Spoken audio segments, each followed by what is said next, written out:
Thank you guys for coming once again. I know that I say that every single time. It's just kind of a pattern that I get into. Sometimes I repeat things I don't even realize that I'm repeating them. I just say them. Like, got some new fan art for you, or let's get into it, or thanks for watching, guys. I notice Philip DeFranco actually repeats the same things every single day, every single episode. It's kind of funny. Okay, so last time we finished up section 1. So now we're on section 2. This is chapter 5. Okay, let's get into it then. Before we get into paragraph 1, let me just read the focus and things. So here's chapter 5. This is chapter 5. The title is See the Evil, Detestable Things That They're Doing. The focus is Apostate Judah's Spiritual and Moral Decline. As I'm sure a lot of you guys know, Jehovah's Witnesses have some choice beliefs about apostates. And as I'm sure a lot of you also know, apostate actually translates to runaway slave. So I wear it as a badge of pride. But let's see what choice things they have to say about apostates here. Here's paragraph 1. As the son of a priest, the prophet Ezekiel is well versed in the Mosaic law. So he's familiar with the temple in Jerusalem and the pure worship of Jehovah that should be carried out there. But now, in 612 BCE, that's happening at Jehovah's temple. What's happening at Jehovah's temple would shock any faithful Jew, including Ezekiel. Paragraph 2. Jehovah wants Ezekiel to see the deplorable conditions at the temple, and then to tell the elders of Judah, fellow Jewish exiles gathered in his house, what he sees. Read Ezekiel 8, 1-4. Okay, let's just give that a read real quick. Ezekiel 8, 1-4. It says, Idolatry in the temple. It says, in the 6th year, in the 6th month, on the 5th day, while I was sitting in my house, and the elders of Judah were sitting before me, the hand of the sovereign Lord came on me there. I looked, and I saw a figure like that of a man. From what appeared to be his waist down, he was like fire, and from there up, his appearance was as bright as glowing metal. He stretched out what looked like a hand and took me by the hair of my head. The Spirit lifted me up between earth and heaven, and in visions of God he took me to Jerusalem, to the entrance of the north gate of the inner court, where the idol that provokes to jealousy stood. And there before me was the glory of the God of Israel, as in the vision I had seen in the plain. Weird. Okay, that's bizarre. Really, really bizarre. Okay. So it's basically saying this guy on this day saw a figure of a man that was glowing like hot metal, stretched out a hand to him, grabbed him by the hair, lifted him up in the air, like really high up in the air, and yeah, and then and showed him an idol apparently that provokes to jealousy. Oh, okay, whatever. Anyway, so let's continue. Let's just step back one sentence on this paragraph. Jehovah wants Ezekiel to see the deplorable conditions at the temple, and then to tell the elders of Judah, fellow Jewish exiles gathered in his house, what he sees. Then it says, read Ezekiel 8, 1-4. By means of Holy Spirit, Jehovah transports Ezekiel in vision from his house to Tel Abib, near the river Chebar in Babylon, hundreds of miles west to Jerusalem. Jehovah sets the prophet down in the temple at the north gate of the inner courtyard. Starting here, Jehovah takes him, by means of a vision, on a tour of the temple. Okay. All right, so here's paragraph 3. I guess what's happening here is they're just kind of describing events. They're just describing something that happened in this vision. That's what I'm taking away from this. So nothing really to drill down on yet. So all right, let's take a look at paragraph 3 here. Ezekiel now observes 4 shocking scenes that reflect the utter spiritual collapse of the nation. What has happened to the pure worship of Jehovah? Oh, they said the title of the book again. And what meaning does this vision have for us today? Let us join Ezekiel on his tour. First, though, we need to consider what Jehovah rightly expects of his worshipers. Rightly expects of his worshipers. Notice that. Okay. That makes me think that they're going to say some controversial shit in a minute. All right, so here's the next subheading. It's called I, ellipsis, ... I, ... am a God who requires exclusive devotion. I know this is going to say some messed up shit. All right, let's see what they have to say. This is paragraph 4. Some 9 centuries before Ezekiel's day, Jehovah clearly stated what he requires of his worshippers. In the second of the 10 commandments, he told the Israelites, I, Jehovah your God, am a God who requires exclusive devotion. By the expression exclusive devotion, quote unquote, Jehovah indicated that he would not tolerate the worship of any other gods. As we saw in chapter 2 of this publication, the first requirement of pure worship is that the recipient of our religious devotion must be Jehovah. Now, let me just pause here for a second. Isn't Jehovah supposedly the only God? Why is Jehovah so concerned with people worshiping other gods that purportedly aren't real, right? Isn't Jehovah the only one? Why is he so worried that people are going to go off and worship a golden calf or something? Like, who cares? Who cares? Let them do their thing. They don't have to worship God if they don't want. Kylie doesn't have to love me if she doesn't want. Nobody has to love anybody if they don't want to. Respect and love is earned, not automatically given by default. Okay, so it says, as we saw in chapter 2 of this publication, the first requirement of pure worship is that the recipient of our religious devotion is Jehovah. The worshippers have to give him the first place in their lives. Put simply, Jehovah expects his worshippers to keep spiritually clean by not mixing true worship with false. In 1513 BCE, the Israelites willingly entered into the law covenant. By doing so, they agreed to give exclusive devotion to Jehovah. Jehovah is loyal to his covenants, and he expected similar loyalty from his covenant people. Okay, really fascinating. It's a really strange dynamic that the Israelites set up between themselves and this God that they fabricated, in my eyes. I mean, I know I have some Christian viewers on here, and that's fine, but I'm just going to state things as I see them. It just feels to me like these people just made up a God. In fact, as far as I know, I could be wrong here, but I believe that Yahweh was part of a... what's the word for it? Pantheon? Yeah, okay. It was part of a pantheon, which means it was part of a group of gods. It wasn't just a single god at first. Yahweh was one of many different gods from a pantheon. And eventually they kind of picked Yahweh out. They liked that one. They made him the god, their god, and built a whole lore around him. But there's sub-lore to Yahweh from this original pantheon that he came from. It's really, really fascinating stuff. And in fact, the Bible actually mentions the names of other gods. From that same pantheon that Yahweh is from. Doesn't really go into detail about them. None of that. It does mention them, though. And I may end up doing a video about that in the future. I don't know. But anyway. Okay, so that was paragraph 4. Here's paragraph 5. Was it reasonable for Jehovah to require exclusive devotion from the Israelites? No, it wasn't reasonable for Jehovah to require anything from the Israelites. Let's just continue.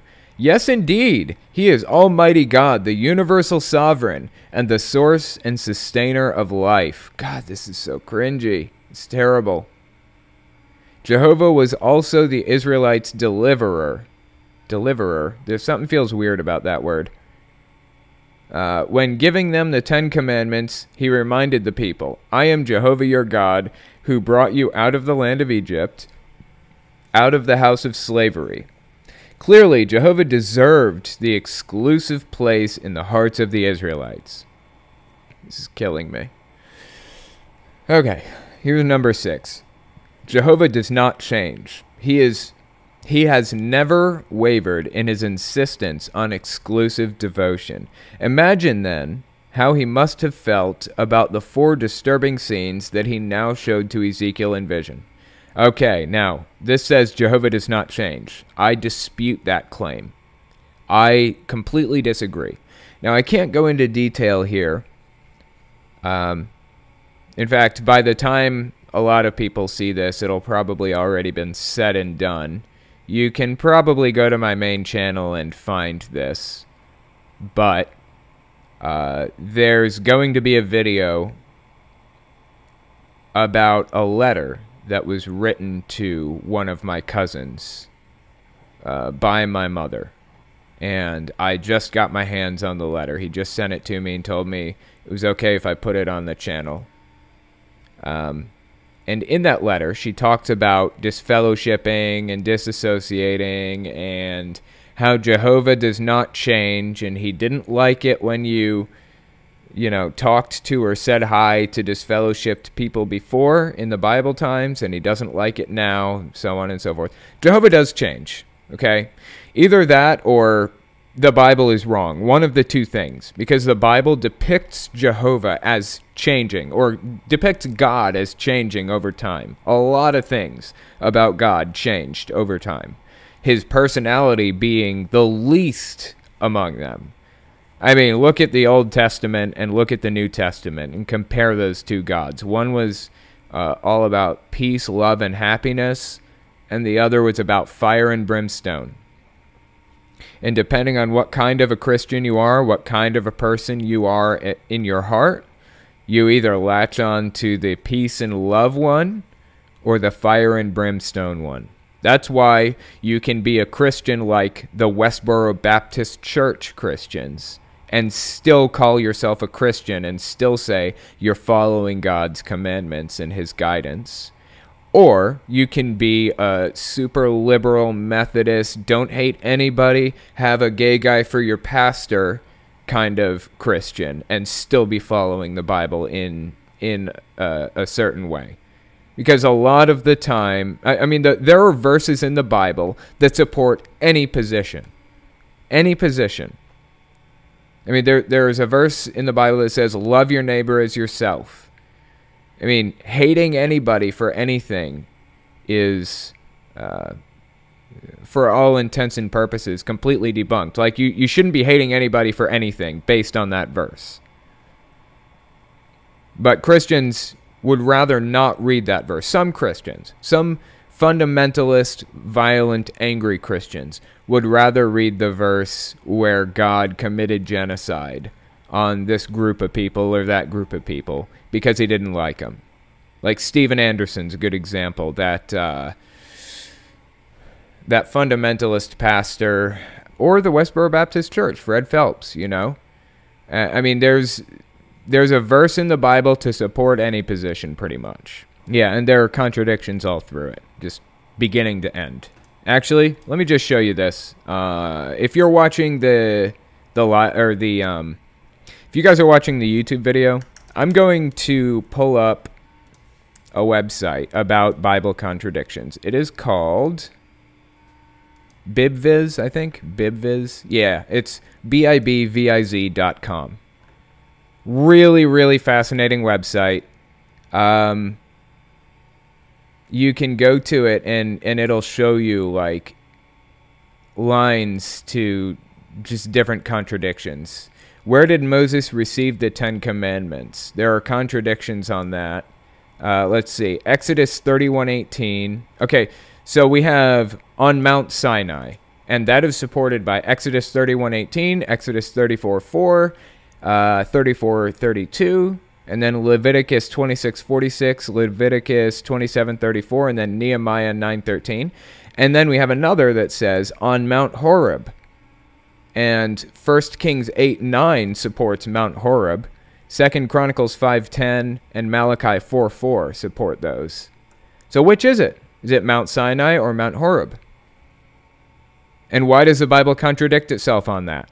I mean, it's an insane number of contradictions. Absolutely insane. So, okay, I kind of got off track there, but I thought that was really, really fascinating. You guys should definitely go check that website out. It is bibviz.com. Maybe I'll cover it in one of my videos one of these days. Really, really cool stuff. Okay, let's continue on.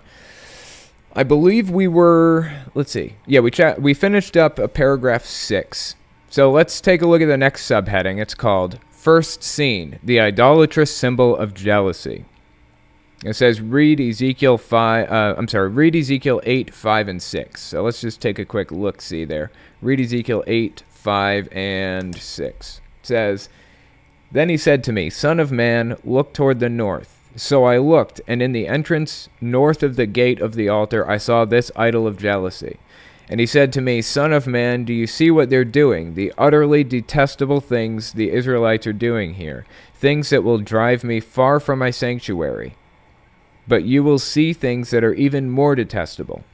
So that was the beginning of paragraph 7. It says to read Ezekiel 8, 5, and 6. So here's the rest of paragraph 7.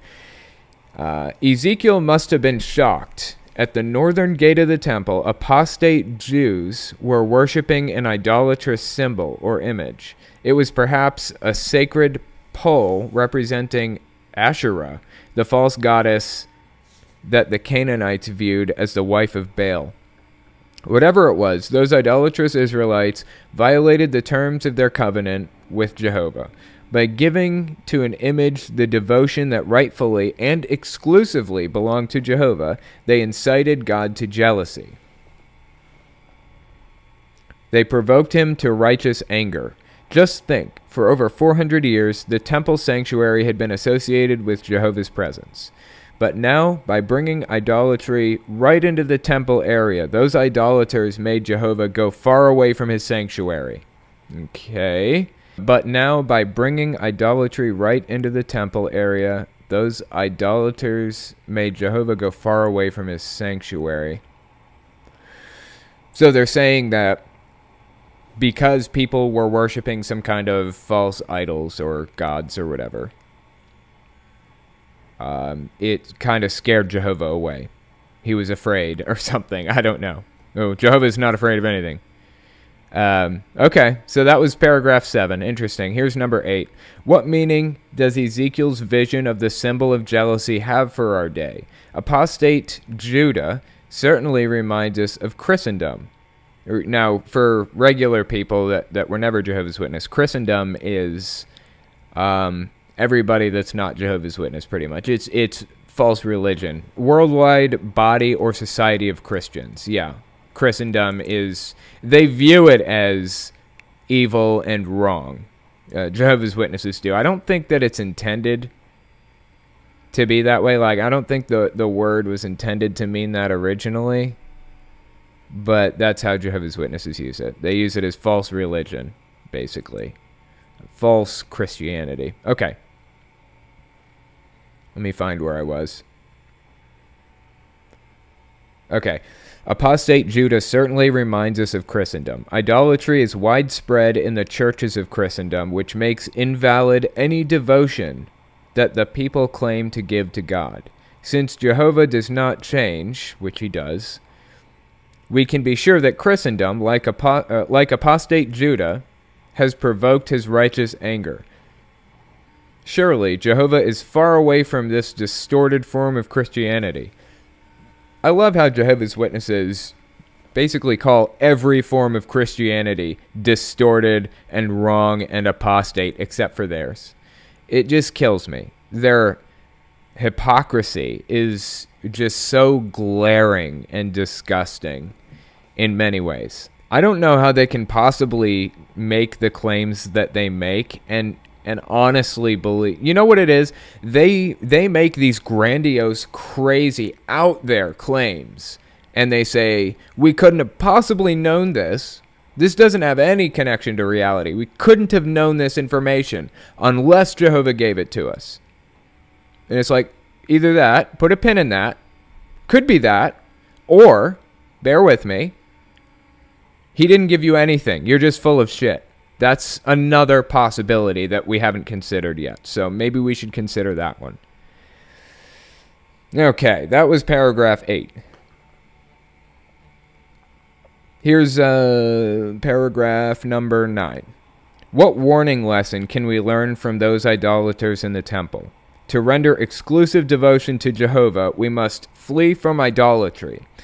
We might think, I would never use images or symbols in my worship of Jehovah, but idolatry comes in various forms, some more subtle than others. One Bible reference work puts it this way: one may think of idolatry as a metaphor for other goods, anything of value, worth, or power that becomes our ultimate concern to the exclusion of God.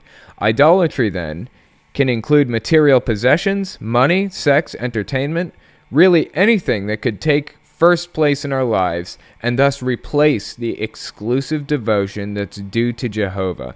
We must guard against every form of idolatry because Jehovah has exclusive claim to our hearts and our worship. Okay, I love this paragraph. Now I'm gonna give you guys an example of something, and you tell me if you think it's idolatry, okay? People have criticized the Watchtower Society, saying that the JW.org logo is being idolized, because Jehovah's Witnesses talk about the cross as an idol. So even if Jehovah's Witnesses didn't believe that, or I'm sorry, even if they did believe that Jesus died on a cross, either way, they'd still feel like it was an idol. I mean, you don't see them walking around with little stake necklaces, right? Of course, because they believe that Jesus died on a stake, not a cross, for whatever reason. I'll get into that another time on my channel.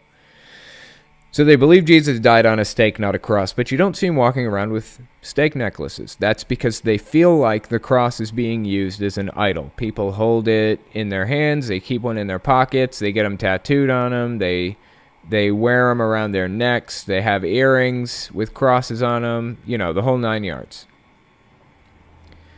So let's just reread this paragraph with the JW.org logo in mind. Just imagine that they're talking about that. It says, what warning lesson can we learn from those idolaters in the temple? To render exclusive devotion to Jehovah, we must flee from idolatry. We might think, I would never use images or symbols, the JW.org logo, in my worship of Jehovah, but idolatry comes in various forms, some more subtle than others. One Bible reference work puts it this way. One Bible reference work. I'm pretty confident they're talking about the Watchtower or the Awake or something. One Bible reference work puts it this way. One may think of idolatry as a metaphor for other goods, anything of value, worth, or power that becomes our ultimate concern to the exclusion of God. Idolatry, then, can include material possessions, money, sex, entertainment, really anything that could take first place in our lives and thus replace the exclusive devotion of that is due to Jehovah. Like, say, for example, the Watchtower Society or Jehovah's Witnesses, the religion or the governing body. I mean, it seems to me that they are they're replacing the exclusive devotion that's due to God. In fact, they pretty much use the governing body and Jehovah interchangeably at this point. They didn't always do that. It wasn't always like that. But it is now. They use the governing body and Jehovah interchangeably, or the Watchtower Society and Jehovah, or Jehovah's Witnesses and Jehovah. I mean, it's all muddied waters at this point. We must guard against every form of idolatry because Jehovah has exclusive claim to our hearts and our worship. A lot of ex-Jehovah's Witnesses really feel like the JW.org logo is an idol at this point because it's on everything. Okay, so that was number 9. Here's 10. The first scene that Jehovah showed Ezekiel involved terrible, detestable things. Yet Jehovah told his faithful prophet, "You will see detestable things that are even more terrible." What could be more terrible than the worship of that idolatrous symbol of jealousy in the temple area? Okay, so here's the next paragraph. The subheading is Second Scene, 70 Elders Offering Incense to false gods. It says, read Ezekiel 8:7-12. I bet this one's going to be really long. Then he brought me to the entrance to the court. I looked, and I saw a hole in the wall. He said to me, Son of man, now dig into the wall. So I dug into the wall and saw a doorway there. And he said to me, Go in and see the wicked and detestable things they're doing here. So I went in and looked. Okay, so this guy's being told to dig under the wall or dig into the wall and see what they're doing in this city, I guess. In this court. It's an entrance to a court. Go in and see what the wicked and see the wicked and detestable things they're doing here. So I went in and looked, and I saw portrayed all over the walls all kinds of crawling things and unclean animals and all the idols of Israel. In front of them stood 70 elders of Israel, and Jazaniah, I think, and Jazaniah, son of Stephan, was standing among them. Each had a censer in his hand, C-E-N-S-E-R, and a fragrant cloud of incense was rising. He said to me, Son of man, have you seen what the elders of Israel are doing in the darkness, each at the shrine of his own idol? They say, the Lord does not see us. The Lord has forsaken the land. Okay, so they're basically saying, have you seen what the elders of Israel are doing in the darkness, each at the shrine of his own idol? They say, the Lord does not see us. The Lord has forsaken the land. I assume that's supposed to be God. Okay, interesting. So that's Ezekiel 8:7-12.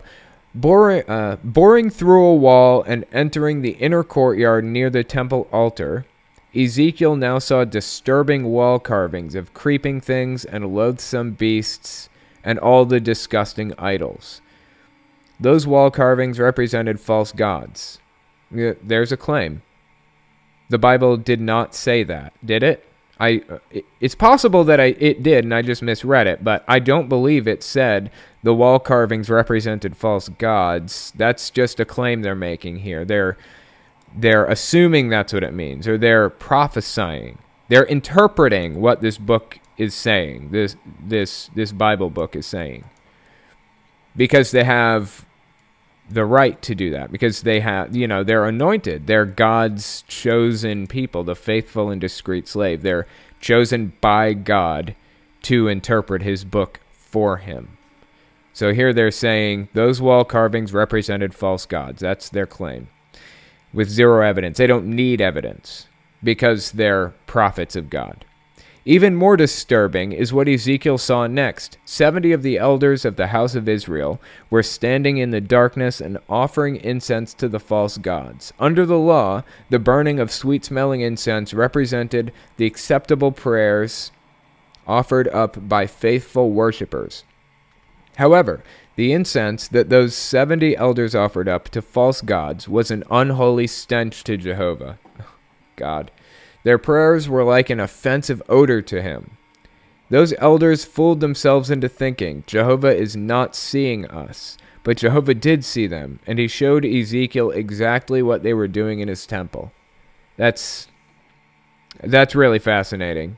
Just watching the gears turn in the heads of the governing body, in the heads of the people who wrote this. Really fascinating stuff. I think I've probably mentioned this multiple times on my channel, but when my sister was really little, I think about 8 years old, she was changing clothes under the kitchen table because she didn't want Jehovah to see her changing clothes.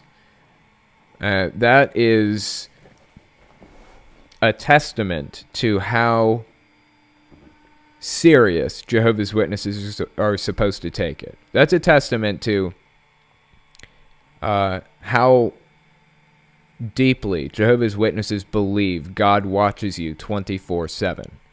You don't get a break in between Jehovah watching you as a Jehovah's Witness. He sees everything you do. He sees everything. So it's kind of strange to me that Jehovah's Witnesses believe that Jehovah sees everything. But here in the Bible, right here, is a part that's saying they didn't think Jehovah could see them. I mean, these are early Christians. These are people who were following the correct God, quote unquote, according to Jehovah's Witnesses at one point. Why did they think that God couldn't see them. They should have known that God could see them if that was solid, guaranteed doctrine. I mean, if that was doctrine from the beginning, God sees all. What's it called? Omniscient? If it's doctrine that God is omniscient, they shouldn't have assumed for even a second that he wasn't omniscient. And what about the verses in Genesis, the early parts, maybe Genesis 1, 2, or 3, or 3, where it talks about God being in human form, coming down to earth, and looking for Adam and Eve, calling for them, could not find them. Is he omniscient or not? Does he know everything or not? Can he see everything or not? Because the Bible is not depicting him that way. And it's bizarre if he is, if that's what the Bible intended from day one, for us to understand that he's omniscient. It's bizarre that it's not depicting him that way. So which is it? Okay. I'll tell you which one it is. He's not real. It's that easy. He's not real. The Bible contradicts itself at every turn about God's attributes. One day, in one verse he's omniscient, in the next he's not. In one verse he's all-powerful, in the next he's not. It's just ridiculous. Okay. So here's paragraph 12. What can we learn from Ezekiel's account of those 70 Israelite elders who offered incense to false gods? For our prayers to be heard by God and to keep our worship pure in his eyes, we must remain faithful even in the darkness. Let us keep in mind that Jehovah's all-seeing eyes are ever upon us. Here's Jehovah's Witnesses pressing that idea that Jehovah is watching literally every move you make, every second of the day and night. Everything. He sees everything. This right here, this kind of thing, this is why my sister was changing clothes under the kitchen table. Because they instill this fear in you. There's a dictator that's watching you 24/7. It's like Big Brother from the book 1984 by George Orwell. I don't know if you guys have ever read that. Really, really good book. It's just like that. It's like Big Brother. There are cameras everywhere. There are people watching everywhere. Except in this case, Jehovah's Witnesses are fabricating the cameras. They're telling people that the cameras are there watching them when they really aren't. And that affects you. Even coming out of it all these years later, I still have remnants from that. I believed that Satan watched everything I did too. So when I was young, like 6, 7, 8, 9, 10, I wasn't really breaking any rules, by Jehovah's Witnesses standards. There was a point in time where I lied a lot. I was a little kid. Little kids lie. And I was convinced I wasn't going to get into the new system, get into paradise, because I was lying so much. And I told that to my mom. But that's a story for another day. My real fear, as a young Jehovah's Witness, pre-10 years old, my real fear wasn't Jehovah watching me so much as Satan watching me. I came to the understanding that Satan saw every move I made too. He was omniscient also.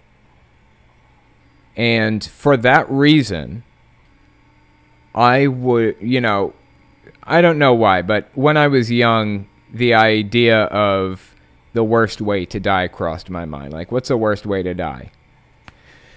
And for that reason, since I thought Satan saw and heard everything, I refused to say the worst way to die, because I believed that Satan would, when Armageddon came, would ensure that that is how I died.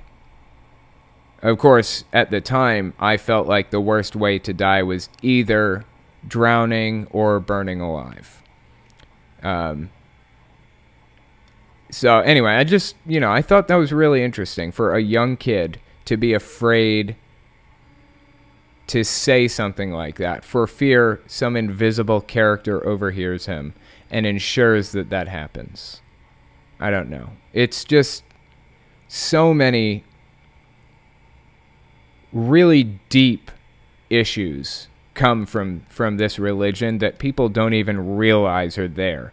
People don't even realize it affected them in that deep, traumatic way. Sometimes ever. I'm still finding, I mean, 10, 11, 12 years later, I'm still finding ways in which it affects my life adversely.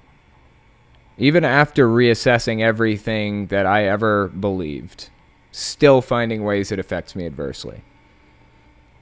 So, anyway, okay. So I believe, yeah, okay, let's continue. I was on paragraph 12. It says, "Let us keep in mind that Jehovah's all-seeing eyes are ever upon us. If Jehovah is real to us," whole bunch of pictures, skips down like 3 pages, "we will do anything," oh, wait a minute. It says, "If Jehovah is real to us, we will not do anything in private that we know is displeasing to him." Like I said, this right here. This is why my sister was changing clothes under the table. This is why I was afraid to say what I believed was the worst way to die. Especially must congregation elders set a good example in Christian living. Congregation members rightly expect that an elder who stands before them and leads them in worship at a meeting is living by Bible principles, even in the darkness, that is, when others may not see him. That's the end of the subheading. That's really fascinating stuff. Just the mindset behind all of this, just everything about it. It's really fascinating, and it's really, really sad. It's really depressing to see how they affect people, to see what they're doing to people. A lot of new drawings, a lot of new pictures, and there's a little section in here. It says, "Son of man, do you see this? The 4 disgusting things that Ezekiel saw in the courtyard in the temple." And it's pictures depicting what Ezekiel saw, according to the Bible, once he bored a hole through the wall and looked inside. It's just people kind of bowing down to some weird statue-looking thing. Idolatrous symbol of jealousy. And then 70 elders offering incense to false gods. It shows a smoke-filled room. And then we've got women weeping over the god Tammuz. Or Tammuz. Tammuz. I don't know. And then we've got 25 men bowing down to the sun. Just a bunch of people standing outside a temple on their knees, bowing down. And then there's another picture of kind of like a smoke-filled room, just depicting that. But anyway, it traumatizes people. It traumatizes children and adults. It traumatizes people who are involved in this, and it's really sad to see. So anyway, yeah, I appreciate you guys coming on and giving this a listen. I think that's where we're going to stop for now. Next subheading is called... Oh, wait a minute. Let me find where we were. Third scene. Women weeping over the god Tammuz. Yeah, okay. There's another one. The next subheading is 4th scene. 25 men bowing down to the sun.